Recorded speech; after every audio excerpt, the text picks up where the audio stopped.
앞뒤적으로 한번 인사하시죠. 오늘도 행복한 주일 되십시오. 여러분, 성악가 한 사람이요, 락커를 찾아갑니다. 락 음악을 하는 락커를 찾아가서 얘기하기를, 당신은 왜 노래를 부르는데 머리를 그렇게 여자처럼 기르고 찢어진 청바지를 입느냐라고 얘기를 해요. 락커가 가만히 듣고 있다가 어이가 없다는 듯이 다음과 같은 말을 해요. 내가 목에 꽉 끼는 셔츠와 넥타이를 메고 어떻게 이 락 음악을 시원하게 부를 수 있겠습니까? 여러분, 이 말은 상황에 맞는 옷차림이 있다는 것을 얘기하고 있죠. 드레스 코드라는 말이 있는데요. 드레스 코드는 이 다양한 장소 행사에 적합한 복장을 하고 가는 것이 서로 간의 이 예의다라는 말입니다. 이런 거죠. 여러분, 장례식장에 갈 때 어떤 옷을 입고 가시나요? 제가 오늘 이 복장이 이제 설교 복장인데요. 이 장례식장의 복장과 거의 유사합니다. 뭐만 바뀌면 됩니까? 넥타이만 바뀌면 되죠. 장례식장에 가실 때 여러분 어머니들이 너무 좋아하시는 꽃무늬 반짝반짝 옷을 입고 가면 됩니까? 안 됩니까?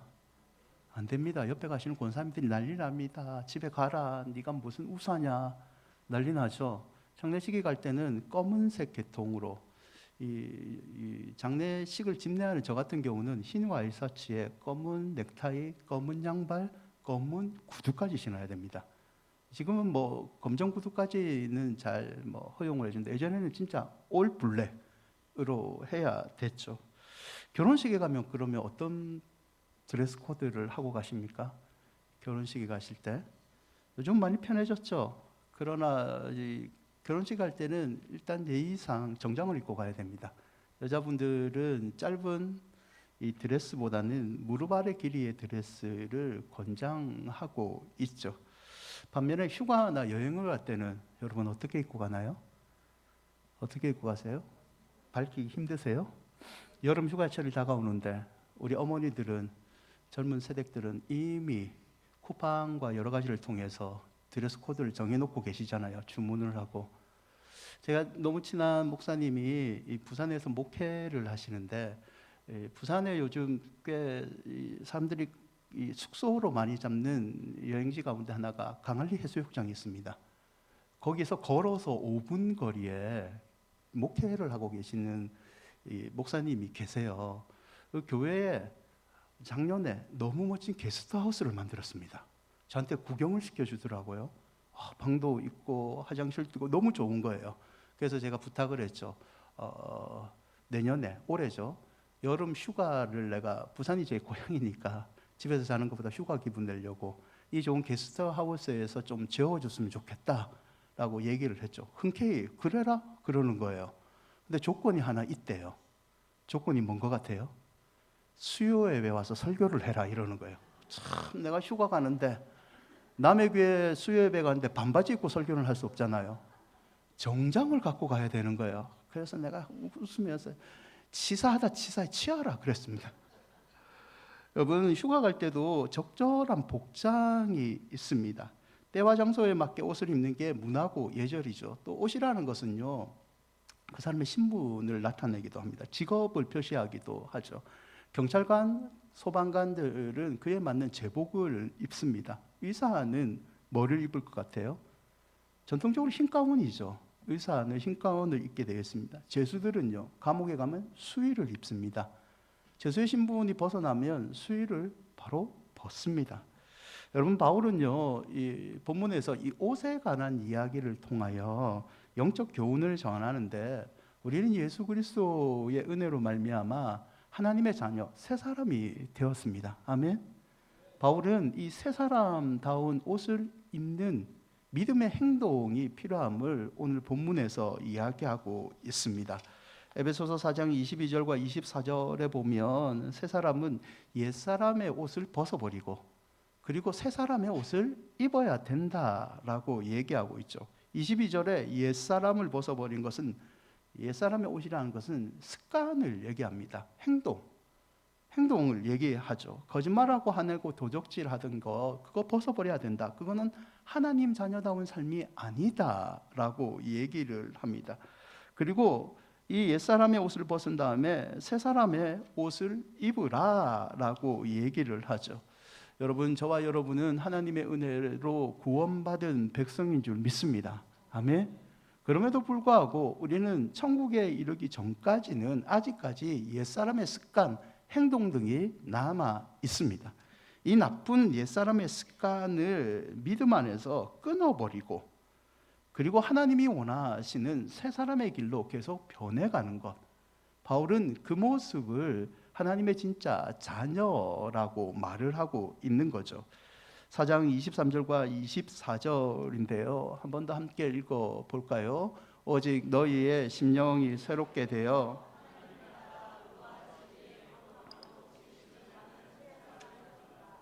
우리나라 성경에는 새 사람을 입으라 라고 해서 지금 옷을 입어라 라는 의미로 비칠 경우가 있는데요. 좀 더 명확하게 얘기하면 지금 옷을 입은 게 아니라 이미 너희들은 새 사람이 되었으니까 새 사람답게 살아가라 라는 뜻과 가깝습니다. 여러분, 사람은요, 스스로 태어나는 사람은 아무도 없습니다. 자기가 스스로 이 땅에 태어났다? 없죠. 한국에서 스스로 태어났다고 말하는 사람들은 이단 사이비 교주들이 그렇게 얘기하죠. 출생이 타인에 의해서 이루어질 수 없듯이 성도의 새로운 출생도 스스로 이루어지는 것이 아니라 하나님께서 우리를 예수 그리스도의 보혈로 새롭게 태어나게 하신 거죠. 그 하나님께서 우리를 새 사람으로 지었기 때문에 우리에게 명령을 하시는데 새 사람답게 내가 너 하나님의 아들과 딸로 새로 태어나게 했으니까 하나님의 아들과 딸로 답게 이 땅을 살아가라 라고 권면하고 있는 거죠. 근데 이게 우리 스스로 하기엔 좀 버겁잖아요. 그래서 23절을 보면 오직 너희의 심령이 새롭게 되어 라는 말이 있습니다. 심령이란 말은 인간의 영, 퓨르마를 뜻하기도 하지만 성령이라는 말도 됩니다. 두 말을 결국 비슷한 의미인데요. 성령께서 옛 습관을 벗어버리고 새 사람이 되도록 우리를 변화시키도록 도와주신다. 그러므로 너희는 옛 습관을 따라가는 사람이 되지 말고 성령의 도움으로 하나님이 원하시는 새 사람, 하나님의 자녀답게 살아가라라고 권면하고 있는 거죠. 사랑하는 여러분, 구원받은 백성답게 새 사람이 되시기를 축원드립니다. 여러분의 힘으로는 할 수 없지만 여러분 함께 계시는 성령 하나님이 반드시 여러분을 새 사람으로 만들어 주실 줄 믿습니다. 바울은 몇 가지를 권면하는데요. 이 첫째는 새 사람다운 습관이 은혜로우면 거짓이 아닌 참을 말하라 라고 얘기를 하죠. 25절인데요. 함께 읽어 볼까요? 그런즉 거짓을 버리고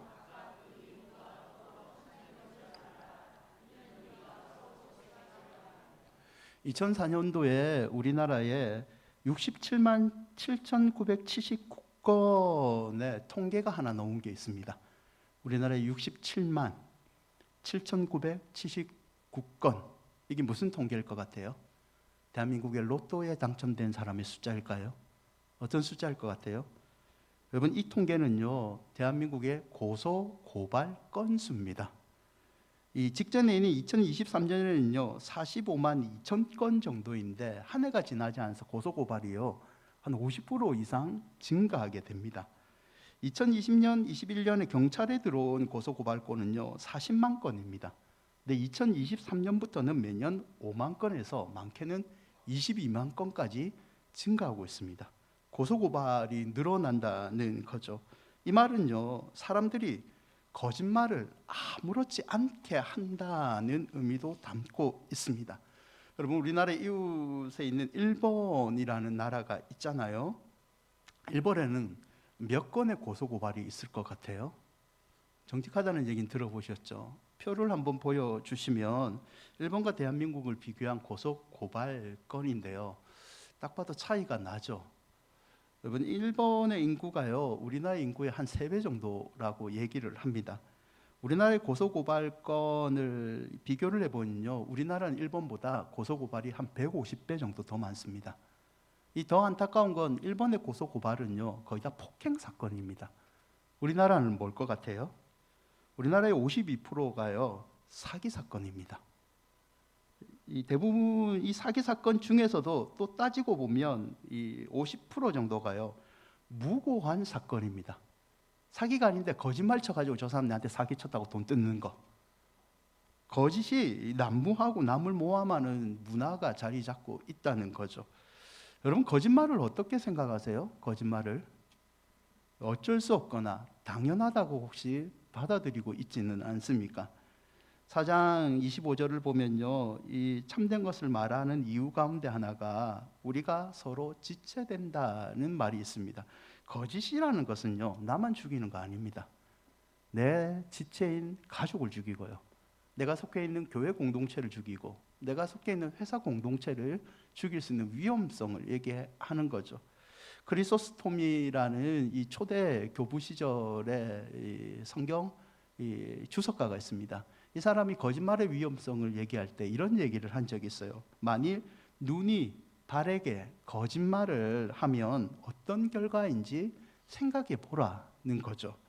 여러분, 눈이 발에게 거짓말을 하면 어떤 결과가 일어날까요? 길을 걷고 있는데 절벽이 나타납니다. 눈이 거짓말 치는 거예요. 발한테. 앞에 아무것도 없다. 돌뿌리도 없다. 꽃길만 있다. 그냥 쭉 앞으로 믿고 걸어가라. 절벽이에요. 그럼 결과는 어떻게 되죠? 둘 다 죽습니다. 거짓말은 이렇듯 자기만 죽일 뿐 아니라 자기가 속해 있는 가족의 공동체, 교회 공동체, 사회의 공동체를 죽이는 무서움을 가지고 있는 거죠. 창세기 3장 1절에 보면요, 인류의 죄의 시작이 나오는데요, 여러분, 이 죄의 시작도 거짓말에서 시작되기도 합니다. 뱀이 하와에게 말을 하죠. 하나님이 참으로 동산 모든 나무의 열매를 먹지 말라고 했느냐? 하와가 2절과 3절에 대답을 합니다. 동산 나무의 열매를 우리가 먹을 수 있으나 동산 중앙에 있는 선악과인데요, 선악을 하게 하는 나무의 열매는 하나님이 먹지도 말고 만지지도 말라. 너희가 죽을까 하노라. 이게 왜 거짓말이 되느냐? 2장 16절과 17절에 보면요, 하나님은 아담과 하와에게 이렇게 얘기하셨어요. 동산 각종 나무의 열매는 임의로 너희들 먹어도 된다. 그러나 중앙에 있는 선악을 알게 하는 나무는 먹지 말라. 명확하게 만지지도 말라가 아니라 먹지 말라 하고 먹는 날에는 죽는다고 했습니다. 하와는요, 동산나무의 실과에 눈이 맞을 순간 하나님처럼 되고 싶은 유혹으로 인해서 거짓말을 했던 거죠. 여러분, 때론 상식적이고 합리적으로 다가오는요, 이 속삭임을 우리는 조심할 필요가 있습니다. 작은 것에 거짓말요, 그 유혹에 넘어지시면 안 됩니다. 에베소서 4장 26절과 27절을 보면요, 분을 내어도 죄를 짓지 말고 해가 지도록 분을 품지 말고 마귀에게 틈을 주지 말라라는 말이 있습니다. 마귀는요, 이 교활해요. 마음에 조금만 분이 생기면 그 틈을 들어와요. 그리고 성경은 사단은 거짓의 아비라고 얘기합니다. 타고난 거짓말쟁이죠. 나를 거짓말쟁이, 이간쟁이로 다른 사람을 중상모를 가는 도구로 사용되고 내가 속해 있는 공동체를 다 죽여버린다는 거죠. 에베소서 4장 29절에 이 거짓말을 이기는 방법으로 이 바울은 덕을 세우는 말을 해라 라고 권면합니다. 무슨 말을 하는지 듣는 사람에게 덕이 되고 은혜가 되는 말을 해라는 거죠. 여러분 사람들에게 어떤 평가를 받고 싶으세요? 첫 번째 평가, 아이고 저 집사님은 무슨 말만 해도 좋은 말을 하는 적이 내가 본 적이 없다. 입만 열으면 어떻게 교회에서 그렇게 거짓말을 잘하는지, 내가 교회만 아니면 뒤통수를 한 대 때리고 싶다. 이런 평가를 듣고 싶으세요? 아니면 저 집사님은 내가 어떤 말을 해도 어떻게 저렇게 은혜롭게 얘기를 하지? 무슨 말을 해도 주여 한마디를 해도 저 집사님 말하면 내가 마음이 너무 하나님을 만난 것처럼 포근하다. 여러분 어떤 평가를 듣고 싶으세요? 사랑하는 여러분, 어떤 말을 하시든지 은혜되는 말만 하시기를 축원드립니다. 바울은 이 은혜되는 말을 해야지 우리가 거짓으로부터 승리하고 우리의 가족과 교회와 내가 속해 있는 모든 사람들을 지킬 수 있다라고 얘기를 합니다. 에베소서 4장 30절인데요. 하나님의 성령을 근심하게 하지 말라. 그 안에서 너희가 구원의 날까지 인치심을 받았느니라. 거짓말을 하면요, 우리 안에 계신 성령님이 더 슬퍼한다라고 얘기를 하는 거죠. 사랑하는 여러분, 하나님의 자녀답게 사는 습관의 은혜를 가지는 것은요, 작은 것에서 승리하는 겁니다. 작은 말이라도 너무 가볍게 생각하지 마시고 덕을 세우고 은혜를 말함으로 하나님이 사용하시는 축복의 도구가 여러분이 되시기를 축원드립니다. 두 번째, 바울은요, 도적질이 아닌 주는 자가 되는 것이 은혜의 습관을 가진 세 사람의 모습이라고 권면하고 있죠. 28절인데요. 28절을 함께 읽어 볼까요? 도둑질을 하는 자는 다시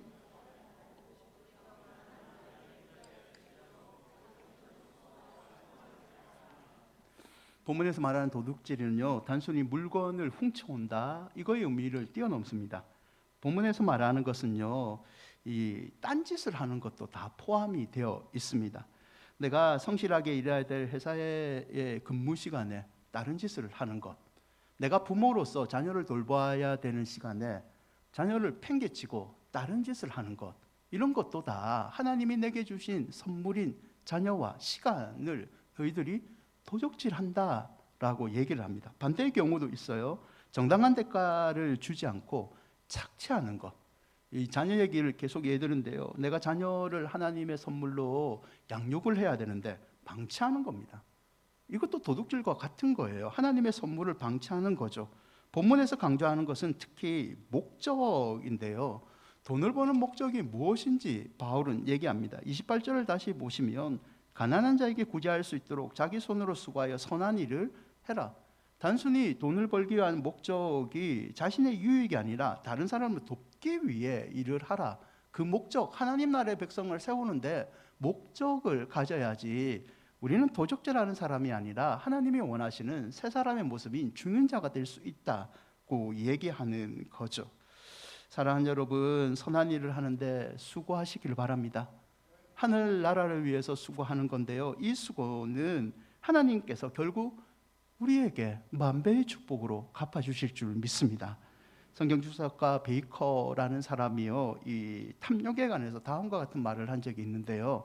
재물의 마음을 둔 사람은 필연적으로 참된 기쁨이나 평안을 누릴 수 없다. 이는 마음속에 언제나 두려움과 걱정과 불안과 의욕과 시기심이 자리 잡고 있기 때문이다. 이러한 자들은 재물을 모으는데 고생할 뿐만 아니라 지키는데도 늘 걱정하며 근신한다. 탐욕은 바닥이 없는 심령과도 같아서 결국 채워질 수가 없다. 그들은 재물을 모으면 모을수록 마치 새로운 연료가 불꽃을 더하는 것처럼 한참 탐욕에 타오를 것이다. 여러분, 이 땅을 살면서요, 목사인 저도 탐욕을 잃은 게 쉽지 않습니다. 남의 것을 훔치고 싶은 마음이 우리에게는 다 있습니다. 하지만 이 도적질을 하는 탐욕이 쌓이면 쌓일수록요, 이 탐욕은 우리에게 궁극적인 만족을 주지 못합니다. 말 그대로 탐욕이죠. 계속해서 욕망을 생기게 하고 우리를 파멸의 길로 이끌게 되죠. 사랑하는 여러분, 먹고 사는 것을 위해 일하지 마시고 너무 쌓아둘 것을 일하지 마시고 하나님 앞에서 더 많이 드리기 위해 노력하는 여러분이 되시기를 바랍니다. 주는 자의 복을 한번 누려보십시오. 성경은 주는 자의 복이 예수께서 얘기하시는 복 중에 최고의 복이라고 얘기합니다. 여러분, 주는 자가 되기를 소원하면요, 내가 줄 수 있는 능력을 하나님께서 채워주십니다. 그 복이 여러분 삶 가운데, 자녀들 삶 가운데 평생 빨리 깨닫고 넘쳐나시기를 축원드립니다. 세 번째, 이 습관의 은혜를 가지는 것으로 바울은 악을 버리라 라고 권면하죠. 4장 31절인데요. 함께 읽어 볼까요? 너희의 모든 악독과 노함과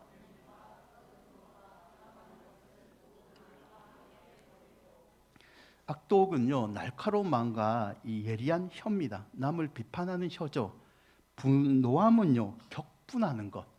그리고 분냄은 뿌리 깊은 적대감을 얘기합니다. 떠드는 것은요, 그냥 떠들다가 아니라 소리 지르며 싸우는 것. 회방하는 것은 당사자가 없는데 뒤에서 뒷담화 까는 것.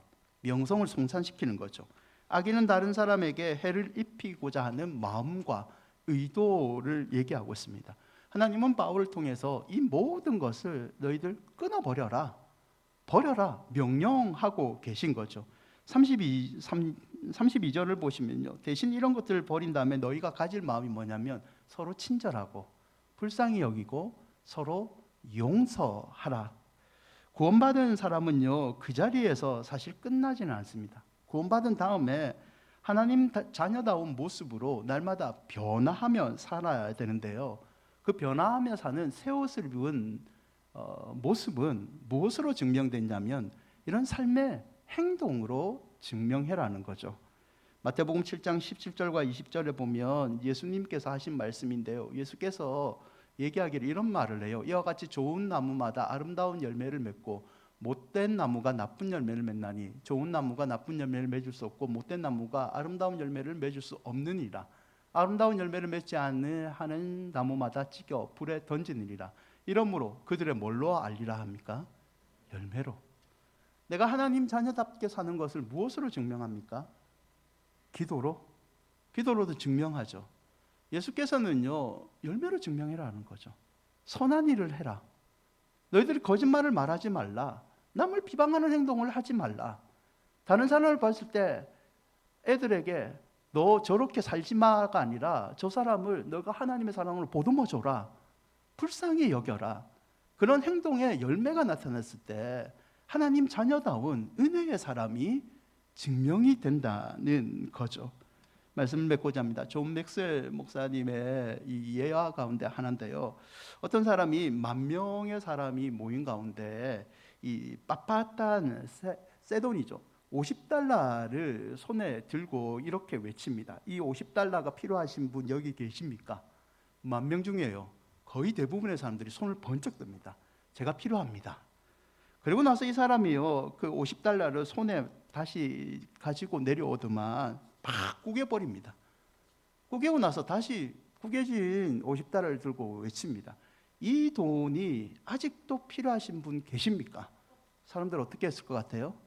계속 손 들죠. $50 공짜로 준다는데. 이 사람이요, 마지막으로 이 $50를요 다시 내리더만 바닥에 던져버립니다. 침을 뱉어버립니다. 그리고 구두로 $50를 짓밟아 버립니다. 너덜너덜하게 더럽게 됐죠. 외국 사람들에게 마지막으로 물어봅니다. 아직도 이 더러워진 $50가 필요하신 분 있습니까? 어떻게 같아요? 제가 여러분한테 100만 원을 지금 준다고 하면 여러분 어떻게 합니까? 목사가 교회에서 사기치지는 않겠지 하고 받아가실 거잖아요. 거기도 모든 사람들이 자기가 달라고, 제가 필요합니다 라고 외쳤죠. 존 맥스웰 목사님은요, 이 예화를 통해서 무엇을 얘기했냐면요, 하나님의 자녀는요, 한 번 하나님이 자녀로 삼으시면 아무리 구겨지고 밟혀고 죄의 유혹에 빠져도 그 사람은 여전히 하나님의 자녀라는 거죠. 그 신분은 변하지 않습니다. 그러면 이 땅을 살면서 너희들은 자녀답게 살기 위해 노력해라는 거죠. 로마서 12장 2절인데요. 함께 읽어볼까요? 너희는 이 세대를 본받지 말고 오직 마음을 새롭게 하여 변화를 받아 하나님의 선하시고 기뻐하시고 온전하신 뜻이 무엇인지 소극적으로 하지 말아야 될 것을 하지 말라고 명령하시는 거예요. 적극적으로는요, 삶의 예배를 드리라는 거죠. 그냥 교회에서 은혜 받았으면 은혜 받는 것을 끝나지 마시고 옛 습관이 남아있다면 철저하게 성령의 도움으로 유지해서 거짓말도 끊어버리고 남을 비방하는 것도 없애지고 하나님이 원하시는 은혜의 말 하기 위해서 너희들 노력하는 삶의 예배를 드리라는 거죠. 사랑하는 여러분, 습관이 은혜로워지시기를 바랍니다. 그런 사람을 하나님은 오늘도 찾고 계십니다. 에베소서 4장 17절인데요. 그러므로 여러분, 내가 주님 안에서 여러분에게 강력히 말합니다. 이제부터 여러분은 이방인들처럼 헛된 생각으로 무가치한 생활을 하지 마십시오. 사도 바울은요, 이런 하나님 앞에서 습관을 은혜롭게 바꾸는 것은 우리의 선택이 아니라고 얘기합니다. 목숨 걸고 반드시 하나님 앞에서 증명해야 되는 필수 사항이라고 얘기하고 있는 거죠. 사랑하는 여러분, 하나님 앞에서 어떤 옷을 입고 계십니까? 하나님 앞에 인정받을 뿐만 아니라 다른 사람이 인정하는 그 습관이 일상화되는 은혜, 그 은혜가 여러분과 여러분 자녀 가운데 넘쳐나기를 주님의 이름으로 축원드립니다.